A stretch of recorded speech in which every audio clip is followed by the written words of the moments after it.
Well, hello and welcome back to another fun episode of Launchpad, where we discuss the latest digital marketing trends, business strategies, and the ins and outs of building successful businesses in today's ever-changing digital landscape, giving you insights and advice from leading entrepreneurs and thought leaders. And obviously in today's episode, we are talking all about myths and misconceptions in marketing. And we are, as always, joined by our special, I was going to say you're a special guest, but you're not a guest. You're a co-host, Tina Hay from Puzzle Media. Thank you. Hello. I feel like there should be some kind of like applause or some clapping or something like that. I would like that. I'll see if I can come up with some kind of oh, hold on. Wait.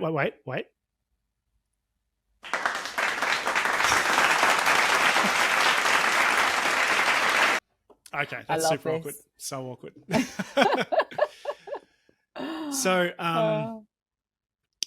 So today's episode obviously is about marketing myths and misconceptions. Now, Tina, I'm assuming that you're probably much like me. You get a lot of these when you're in sort of the discovery phase with clients, when you're talking about what they need, what they don't need, what they've been doing. And often just in those kind of initial conversations, certain things will get said and you go, oh, hang on, I'm not sure if their understanding is quite accurate there. Yeah, we have so many things that come up. And there are ones that come up time and time again.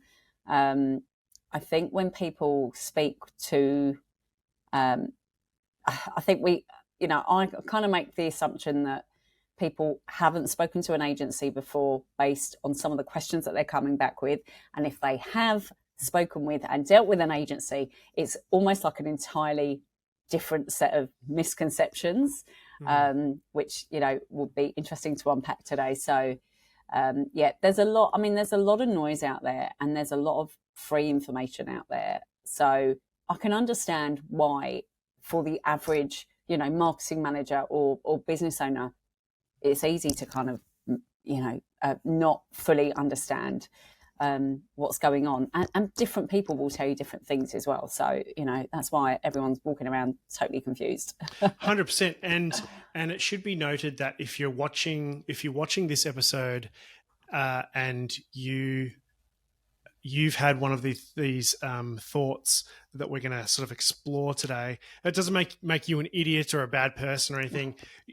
Regular folks that we deal with on a daily basis, our clients, they're not to know. It's not their job to know, but it's our job to educate those people so that they can then make informed decisions and understand the direction that they're going and why that makes sense, and so that they can feel comfortable. So if you have ever sort of fallen into one of these traps, don't feel bad. Just know that by listening to this podcast today, you're probably going to be smarter than 95% of other people that are thinking these kind of wrong thoughts when it comes to marketing. So why don't you go ahead, Tina, give us your first one. Yeah. Okay. So one of the ones, obviously we do a lot in the social media space. So one of the ones that we always get is, I just need to build my followers or my likes or my, or connections if it's LinkedIn. And the misconception there is that if someone builds their followers and someone builds their likes on their Facebook page or whatever it may be, across Pinterest, TikTok, LinkedIn connections, that then the sales will come. And that isn't always the case. I do say to clients that the likes and the followers, they are a vanity metric. What you want, it's so far better to have a smaller engaged audience. Like we have clients where they may have, 500 people following them on Instagram. But those 500 people are really engaged. They're getting heaps of interaction with their posts. They're getting work out of what they're sharing on their Instagram, on their Facebook page. That in itself kind of shows me that, well, that's far better than having 10,000 people that are, not engaged, not actually your ideal clients and not ever going to buy from you. I know, when I first started in social media over 10 years ago now, you started, and I'm sure it's, still out there and available, but you could go and buy likes for your page. You go and buy 5,000 likes for, I don't know, $20 or something. And we had clients coming to us saying, should I do this? And even back then, it was why would you buy 5,000 likes? And it is 100%, it's a vanity metric. And I know, I'm not going to point my fingers at any names, but I know agencies that have gone out and bought 10, 15,000, likes, yet they get, 1 or 2 likes on their posts. And so it's very easy to kind of believe that, okay, well, the more likes, then people, there is a misconception that, oh, okay, they have more likes, therefore they're more reputable, right? So that is definitely true. And I think that's the main reason why people chose to do it. Yeah, absolutely. And I think, look, I do think that there are,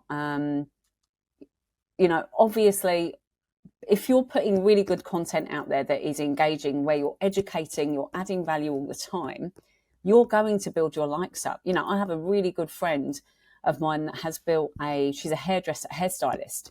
She's built a business. She does wedding, hairstyling and what have you.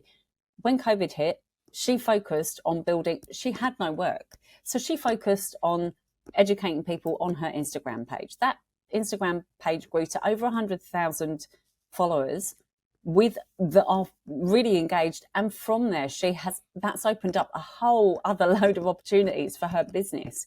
Now, having that many followers has helped her, but that's been through like real hard work and being active and sharing content all the time. That, the work has come as a result of that. But had she gone out and just bought, 50,000 followers, that's not the way to kind of do it. So yes, there is, I think with Instagram, there was the blue tick for if you had 10,000 followers, or if you were approved by Katy Perry. Yeah, Katy Perry, basically. And now you can go and buy you were verified by Instagram, and you can go and buy that blue tick now. You can pay a monthly subscription to Instagram where you get a blue tick. And so people with, 1,000 followers, couple of thousand followers, they're able to go and buy that now. So it kind of has removed, the special category that blue tick, that verified button means. But so the myth really is that the likes will then build the business, and that's not the case. The likes are nice to have, but that's all they are. It's a nice to have. Yeah, and it's one of those, and I definitely remember, like in the early days of Facebook and Facebook ads, and you can still run ad campaigns now that are optimized to get followers. Absolutely. And yes, the main reason people got it is because, well, at the time it was all like, oh, these people have so many followers and our competitors have 10,000 followers or 50,000. So no one's going to take us seriously unless, and at the time, the volume of followers was featured really prominently on a Facebook page. Oh, it was. Later on, you were able to hide it. And I'm not even sure if it shows by default anywhere now. It was really, really prominent, and it was very obvious that, man, Facebook is really kind of feeding on people's egos, their egos and their self-esteem around their what's that word? Not their sort of their emotional weak spots, and forcing people. And there was even that feature inside of Facebook where you could track your competitors' Facebook pages. Do you remember that? And it would rank you if you said, okay, these, Joe's Plumbing, Jim's Plumbing, Todd's Plumbing, and my Plumbing. It would show you your Facebook page in a list with theirs in order of who had the most followers. And then there was always a button there like, oh, why don't you run an ad right now and get some more followers? And, the Facebook's algorithm, if you run an ad that is optimized to get followers and likes for your page, it's going to show that ad to the people that it knows are more likely to hit the follow button. But that does not mean that those people are more likely to make a purchase.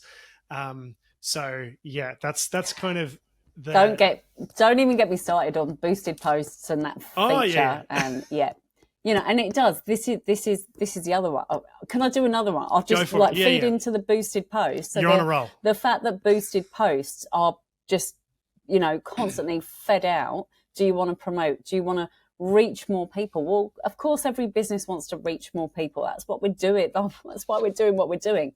But again, like you just said, Stuart, if you say, yes, I want to reach, another 10,000 people in my local area, all Facebook is going to do is find people to show your ad to. They're not going to find people that are likely to go to your website and complete a form or, call or buy something. So it's really, it's really crucial to kind of understand when Facebook show you that, do you want to promote your post? Do you want to boost your post? And you do have a few more selections now. You can do it for messaging the page or calls. So that's great that they are doing that now. But you do have to kind of select it, because it will always default, 9 times out of 10, it will default to reach. So yeah, it's easy to get caught up in that language, and not caught up, but get misled by that language, because, what's the difference between reach and inquiries? Yeah. I mean, we know that as marketers, the average business owner may not necessarily be across that. Most don't. And I've had quite a few conversations with people, and they're like, well, we're boosting these posts and our reach has gone up by 10,000%. And it's like, well, if your reach was, most of the time when their reach is almost nothing. Like zero, so it might be 0.001. Yeah. And so a 10,000% increase, it probably isn't very much. But putting that aside, you might have reached some people. How many inquiries did you get? How many sales did you get? Yeah. And that's when things generally get quiet pretty quickly. And most of the time, they're only spending $5, $10, $20, $50 to boost a post, because that's from memory, and I haven't boosted a post for a long, long time. No, I know. But that's generally kind of the default increments. So it's not big bickies, but Facebook is getting a lot of little small kind of micro transactions from a large volume of people. Yeah. And your reach went up, but did anything else actually happen? Or are we just kind of paying to see the green line go up and get all excited about that? So absolutely, that is definitely a good one. Yeah. What about you, Stuart? What's one that you see often? Yeah. So I like, I've got a couple now. I need to kind of prioritize my list a little bit. One that comes up really often is that running ads on Google or search engines improves your organic rankings. That comes up very frequently. And I can understand why people, if I'm paying them, then, they'll probably want to increase market. Well, no, you're paying them and they're giving you instant visibility at the top of Google's search results. And in fact, and sometimes even people are like, I don't know, are you sure? The easiest way that I like to think about this is to consider Google's business model, where they're making, I don't know how many billions of dollars a year from ad revenue. And so if they had people pay them ads, let's say I paid for my ad to be number one for a particular keyword, and because I was running ads for that keyword, then all of a sudden I'm ranking in the top position as well. Well, then I don't need to run the ads, and then their whole business model collapses. So the whole ad campaign revenue business model for Google is reliant on it being totally disconnected from the organic rankings, and reliant on it being very difficult for people to figure out how to do SEO, so that people go, you know what, screw it, I'm just going to pay for the ads. I've been 100%. At it for 2 years. I've been trying to write some blog articles. Nothing's working. I'm just going to pay the ads. So if those two were connected and all of a sudden you were paying for ads and your organic ranking went up, all of a sudden Google goes bankrupt. That's the easiest way to understand why that system would never, ever work. And we don't, there have been studies that show that that's the case, but kind of even just understanding their business model, you can kind of figure that out. Now, the only caveat to this is that there are some studies that show that there's kind of like a metric in terms of how popular a page is. And some people believe that if Google sees that lots of people are visiting a particular page, then it must be a good page, regardless if that traffic is paid or otherwise. Mm. That's not sort of super definitive whether that's the case or not. So that's something, but that even if it was the case, that's kind of an indirect relationship, if anything. And I've not really seen any major. I've seen some anecdotal reports of it. I've not really seen, you know, significant kind of correlations in that kind of activity in any of our campaigns ever. But there is sort of a school of thought that, well, if you're able to drive traffic to a page, whether it's from social media or your emails or from paid ads, then Google's going to see that, I guess, through analytics. Yeah. And go, oh, well, people like that page, maybe we should rank a little bit higher. But yeah, that's definitely not something that you would count on by any means. No, and I suppose it also depends on what happens when they get to that page, right? So it's all good and well. Like I know, when we look at things like bounce rates, I know that with Facebook ads, like when we're running Facebook ad campaigns, bounce rates are typically like higher for anyone coming from a Facebook ad if we haven't quite got that message in sync with what is on that landing page. And so it's all, if people are going there through Google Ads to a particular page, I'm sure Google also take into account what happens next after that person goes there. So yeah, it's interesting. We actually had a conversation with a client last week where we're managing Google advertising for them, but they are running SEO with another agency, and the other agency has said to them, well, you don't need to do Google Ads anymore because you've been doing them 6 months and that's going to help your SEO. So just let us kind of do a bit more on the SEO. And it's really frustrating. So again, another myth, and just trying to, not get into that conversation where it's, well, actually that's incorrect. Awkward conversations, particularly when people are not fully understanding, well, that's totally fine. Like stop your Google Ads, but your inquiries are pretty much going to stop overnight. Well, yeah. From, when they account for 75% of your business, it's not something that I would be personally advising turning off, but, we can only advise, right?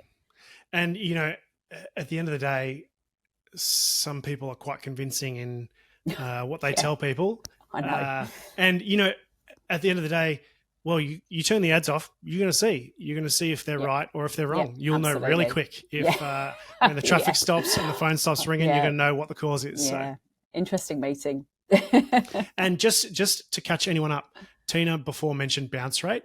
For anybody that doesn't know what that is, bounce rate essentially is a measurement of when people visit your website. Let's say they click a Facebook ad or a Google ad, they click into your website and land on a page. Let's pretend it's the homepage, and then they leave the website without loading up another page or interacting with anything else, basically.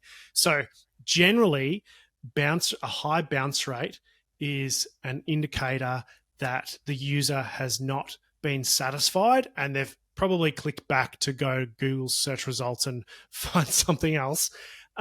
However, bounce rate can also sometimes be an indication that they've found exactly what they wanted and they don't need to go to another page. So when we talk about bounce rate or any metrics inside of Google Analytics or Facebook, there's that saying that no stat is an island. So, we would never look at just bounce rate on its own. We would look at bounce rate and, okay, how much time are people spending on the site? Are they only visiting one page, but they're spending 2 minutes on the site? Okay, that's probably pretty good. Or are they leaving and only visiting one page and they're only spending 3 seconds on the site? That shows that they probably didn't have a good time when they got to the site. So just so that we're kind of keeping everyone up to speed there. Bounce rate is something that everybody asks me about. So I'll just quickly clarify that one. Thank you. Okay. What is next on the list? What is next? We do get, the paid advertising, is paid advertising a waste of money? I'm just throwing money away. I'm just giving money away to Google because they obviously want me to spend money, or I'm just, wasting what I'm doing with Facebook ads. And And there's, again, so much to unpack with that. So I'll talk to the social media side of things a bit more. Sometimes clients have done, played around with Facebook advertising and Instagram advertising when it's not really the best fit for their business.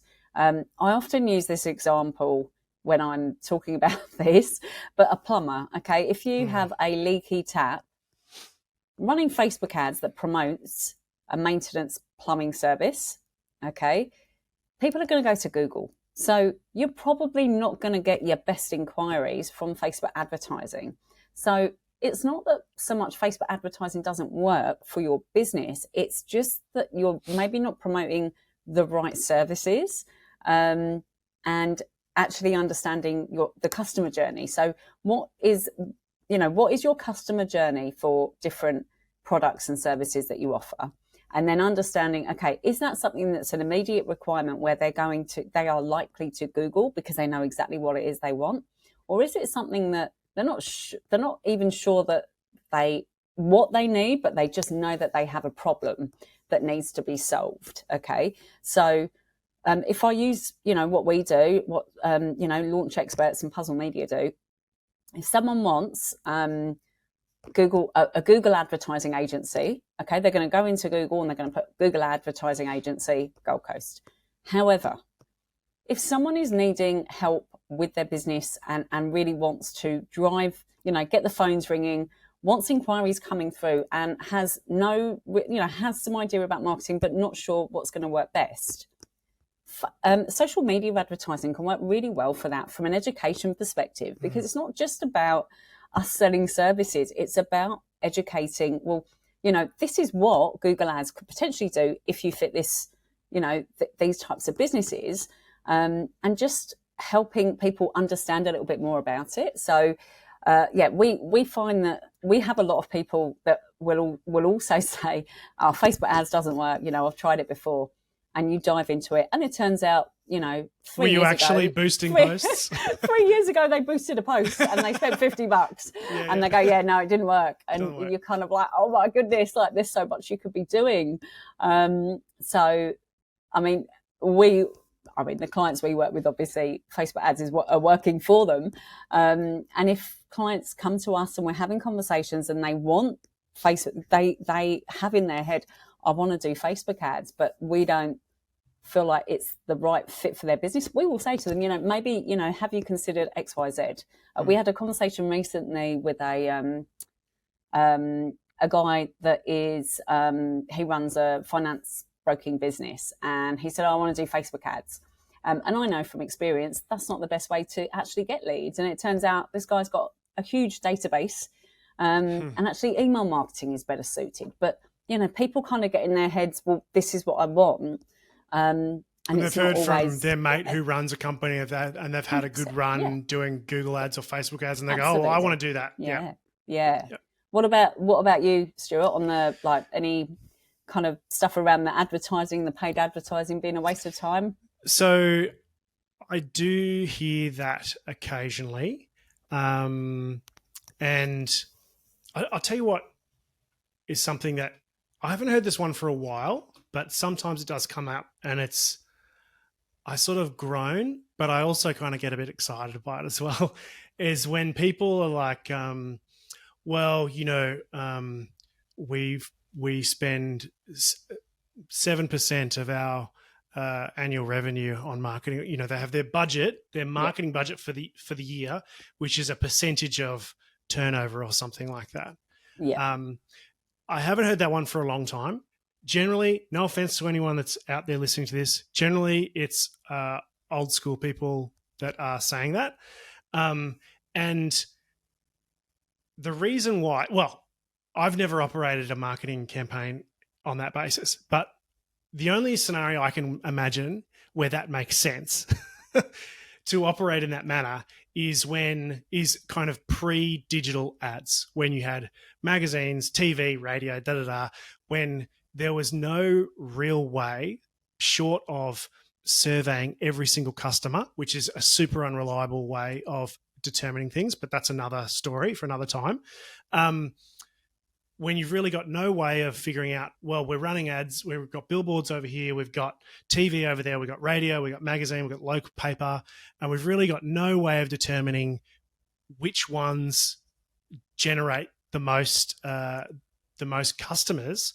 So therefore, we'll just say this is the percentage of our revenue that we can afford to allocate to marketing. But the only problem is that if you have a bad run, let's say you run a whole bunch of ads and it doesn't go so great, then your revenue drops, therefore your marketing drops, and your marketing's dropped, so therefore your sales are probably going to drop again, and you can really end up in just downward spiral. It just doesn't make sense. So nowadays, obviously, we're able to track, and this is for those listening, this is about attribution. And what we mean by that is somebody clicked a Facebook ad or a Google ad over here, they came to the website, and then they purchased something over here. And the system can attribute this sale back to that ad click in the campaign. So with that sort of a feedback loop, we're able to understand, okay, how much does it cost to generate a lead or a sale through Google ads or Facebook ads or YouTube ads or Pinterest or whatever it might be? How much does it cost to generate a sale? How much does it cost to generate a lead? And once you know that, then you can understand, well, is Google more efficient than Facebook, or is Facebook more efficient than Instagram? Should we reallocate our budget accordingly? Instead of saying, well, we got 9% of revenue to play with, let's just sort of smear it around evenly across billboards and TV and stuff like that. We can actually make some proper data-driven decisions based on the information that gets captured when all this stuff is being tracked. So that's a really good one. It doesn't often come up, but when it does, I said I groan because it's for people that are operating on that basis, it's a big mindset shift that they have to make before they're kind of on board with running digital campaigns. Yeah, and you know, as like that's the space that I came from. That was my background, and coming from traditional marketing where you couldn't track back everything, and having that percentage. I'm very familiar with those types of conversations as well. But yeah, like you say, they're far less these days. But with that, I think just knowing that. Really knowing your numbers in terms of what does it, what is your lifetime value of a customer? What does it cost you? Do you know what it costs to acquire a customer or a client? How long are they going to stay from you? How often are they going to buy from you? Really being across those types of metrics will help you then decide, well, actually, even though I've got to spend $10,000 a month on my marketing, if that brings me, 100 new inquiries or whatever it may be, and from that I'm going to get 20 new clients or 30 new clients, well, happy days. My return on investment then is 10 times what I've put in, and then you can make decisions such as, okay, let's scale it. And like you said, Stuart, everything is trackable and measurable, so you can easily see, well, actually your Facebook ads aren't working, you really need to put a bit more into Google ads. And let's do a little bit more with your SEO or email marketing or whatever it may be. And that's the beauty of digital, is you can see, there's no hiding. The numbers are the numbers. And this is going to run on into another one that's in my list, but I had a conversation with someone a long time ago, and they were one of the old school types. I feel really bad. Maybe I should edit that out. No. Let's live dangerous. Live on the edge. But they basically said, well, I'm in this sort of business mentoring, some kind of group, and they said you should never spending $10,000 a month is ridiculous or whatever. It's like, well, the question shouldn't be, are you spending above or below some arbitrary threshold that has been set just because some guy said so? The question you want to ask is, are your campaigns profitable? Every time you spend $1 on that campaign, how many dollars do you get back? If you're getting $0 back or 90 cents back, then yeah, that's probably a raw deal. But the approach that I tell people is that if you're running a paid campaign, Google ads, Facebook ads, whatever, and it's profitable. So every time you put in $1, you're making $2, $3, $4, $10, whatever it is. Your intention should be to aggressively scale your budget as high and as fast as you possibly can until such point as the profitability declines. Yeah. If you can spend $1,000 a month and make a 10 times return, and you can spend $10,000 and make a 10 times return, why? As if you would not do that, unless there's some kind of a logistics bottleneck, or you can't physically handle that many customers. Sure, okay. There's no point just blasting money because the dashboard says that you're profitable, even though you can't actually service those customers. Anything, yeah. If there's some kind of a physical bottleneck with providing the service, sure, put the brakes on.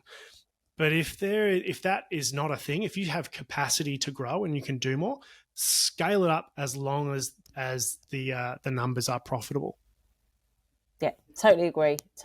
It's all it is all relative. I know that if someone said to me, look, give me $1,000 and I'll give you $10,000 back, I'd be giving them $1,000 every day. Exactly right. And that's kind of the analogy. It depends. It does depend on your business model and, your team and what you can handle. And, like you say, if you're in an e-commerce or product kind of business model, whether you've got stock available, but there are, there's so many different elements, but to consider when you're looking at your paid advertising. But ultimately, looking at really being across those bottom line figures is just crucial. Exactly right. And, that's kind of the analogy I sometimes use is for people that are having a hard time getting their head around, what do you mean just scale the budget infinitely? I said, well, imagine you went to the shops and there was a vending machine and you put $1 into the vending machine and it spat out a $10 note. How many dollars would you put into that vending machine? They go, well, I'd put as much as I could. Exactly right. Bloody oath you would. Absolutely. It's a very easy concept to get your head around when you kind of put it in terms like that. Yeah. What about another one for you, Stu, that you hear? So where is it? I've lost it. Oh yes. So this kind of dovetails in nicely to that, what we're just talking about. In the scenarios where people are running some kind of campaign, I always default to digital because we only deal with digital, running some kind of campaign. They've never run a campaign before, super nervous. And then, 2 months, 3 months in, they go, oh, we're actually making money. This is pretty good. They're scaling it up. They're making lots. And then they get comfortable and they go, okay, cool. Well, we're good to go. Let's go back to what we were doing. I often, I'm not going to say I don't enjoy the conversation when people sort of feel like they're at the finish line, and it's like, it is very exciting that you're in this position.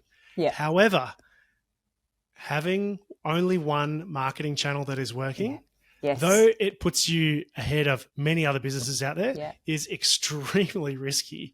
Mm-hmm. So, even if you have, and a lot of people are like this with word of mouth, when they get most of their business from word of mouth. Yeah. Oh, word of mouth is the greatest. And it is, everyone knows that when someone has been personally recommended, it's very easy to get that sale because they've pretty much decided they're going to do business with you before they even talk to you. But if you're relying solely on word of mouth or solely on SEO or solely on Google ads or Facebook ads or whatever it is, that is a risk. And you would never sit down at a table and sit on a chair that had only one leg. Yeah. That you would be insane to do that. Yeah. But for a lot of small and even a lot of medium businesses, that's how they roll. Mm-hmm. They go, oh yeah, we've been number one organically for the last decade or something. We're good to go. And they just assume that it will never change until it changes. Yeah. And that can get scary really, really fast. Yeah. And we see very similar. Like we have the same conversations. It feels like with the clients and people that we're speaking to, the businesses that we're speaking to.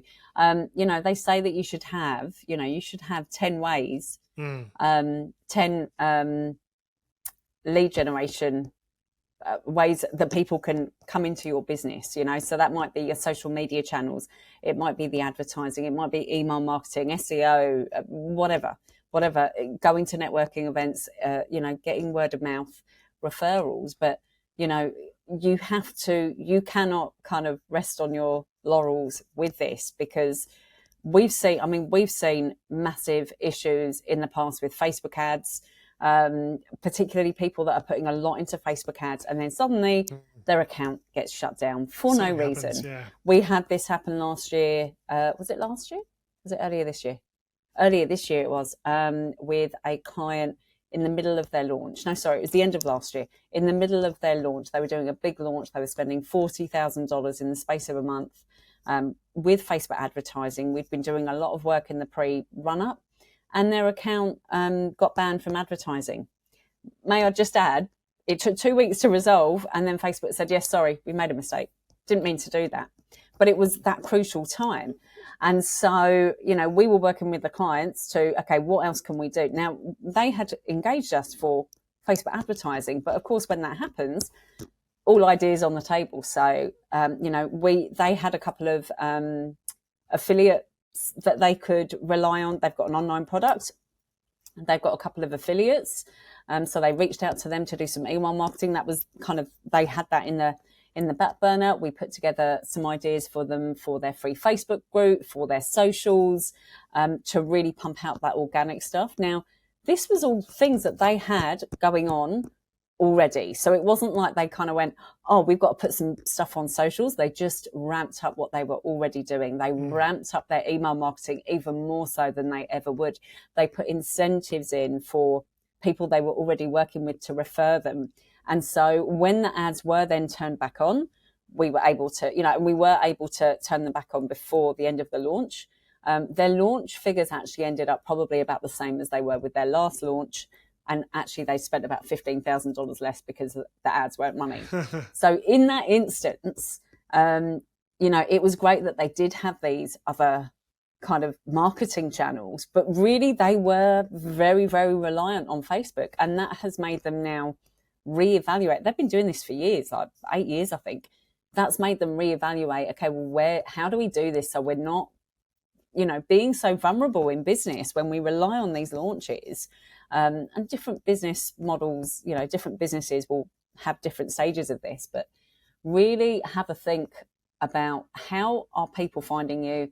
How are people inquiring with you? And what else can you do to maximize those channels? If you've got your Google ads and your SEO working amazingly, great, carry on doing that. But what else could you be doing? And always having a look. Like, don't just sit and wait for disaster to hit. And, and in some ways I kind of understand the mindset when people are, they've ramped up their ad campaigns, they're busy, book schedules are full, and oftentimes they're kind of at capacity.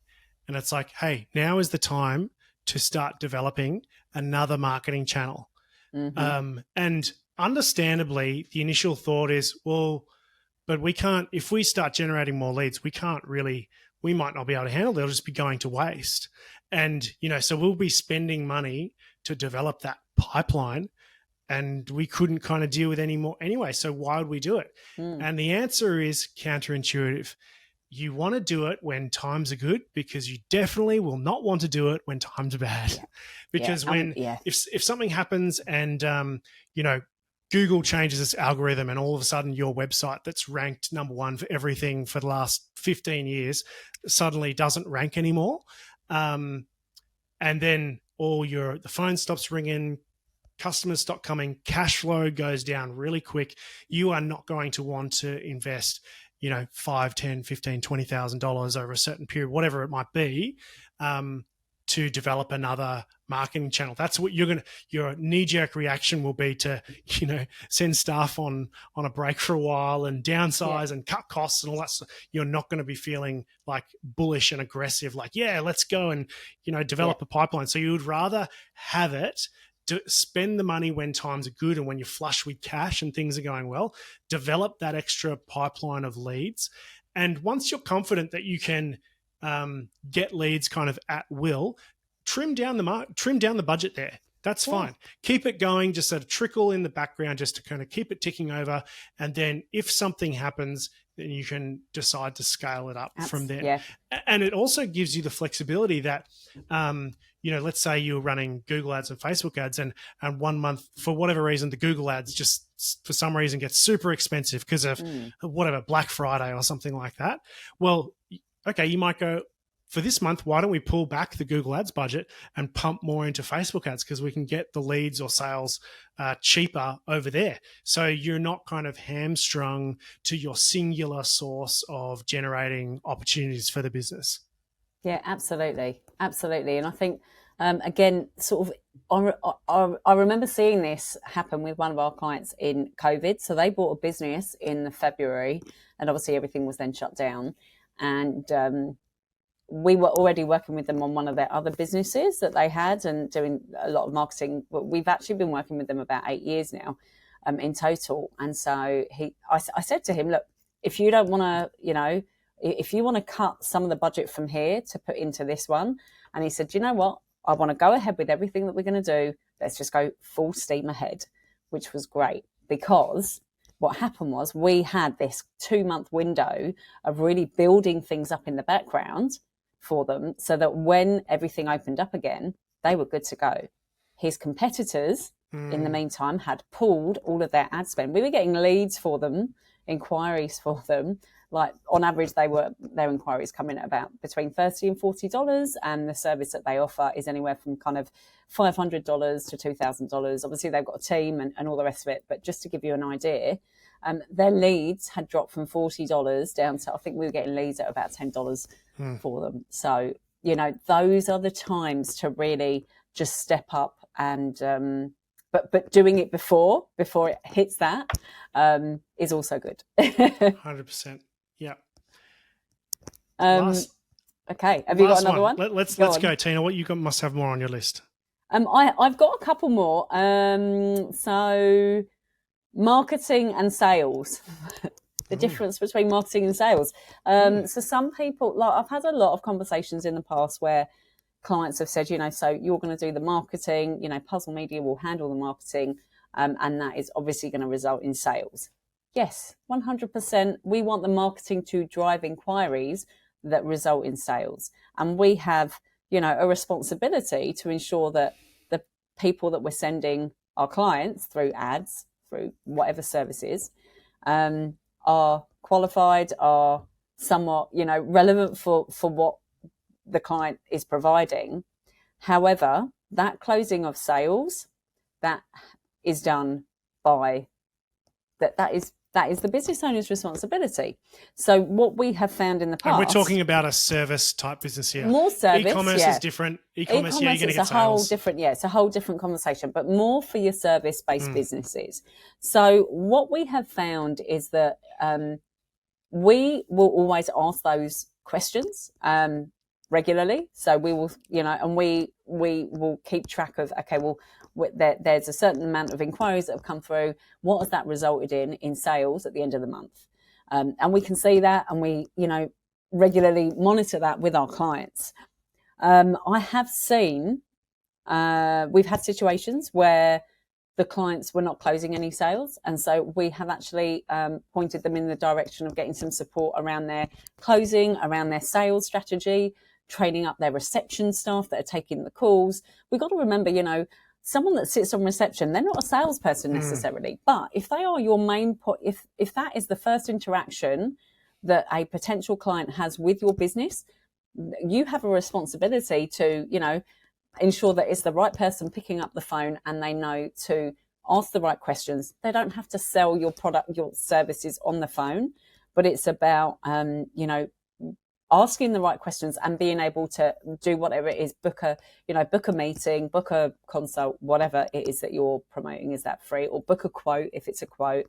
And so I think the myth is that, if you turn on your marketing, you're going to get sales. And that's not always the case, because you've still got to close those sales, right? So whether that's you as the business owner or you've got someone in your team doing that, and actually looking at that sales process. The other thing that we get, we get a little bit of is that, there's lots of quotes that have been done and lots of meetings that have happened, but then no one's closing. So then it's that, okay, you're great to get them to this point, but not then close them. So again, we have people that we refer our clients to that can help with things like that. But I think, as an agency, like as a business owner myself as well, like we have a responsibility to do our sort of due diligence when it comes to that. But yeah, there is this kind of misconception around like the difference between marketing and sales. And it doesn't help that, some old school companies used to lump sales and marketing as like one, it still does get lumped as one with some people, but yeah, that's been a bit of our experience. What about 100%. You? Yeah, look, I think you're right. There's a lot of, most people aren't natural born sales professionals. I'm certainly not. I had to learn, I'm still not the greatest salesperson on the planet, and I probably never will be. But what I do know, I had to learn. So that took a bit of time and practice and effort.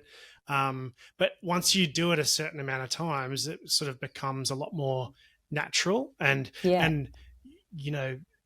just asking the right questions and understanding where you're at in the process, and essentially, and it's not about how to trick people into buying stuff from you. It's knowing what information do you need to give the person so they can make a good decision, whether it means spending money with you or walking out the door and going doing something else. I had to learn all of that because I was just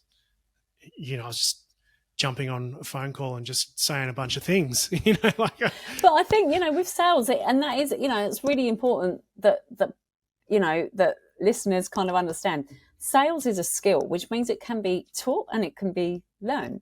It's not something, we kind of say sales and we automatically, think of, I was going to say wide boys, which is a UK phrase, which sounds really wrong, but, just like, all right, I'm going to say like a used car salesman or a real estate agent or something. And it's, really pushy, and not that all real estate agents are like that. We'll edit that out. No, we won't. But, there's that misconception that sales means being really pushy, really, and just getting a sale.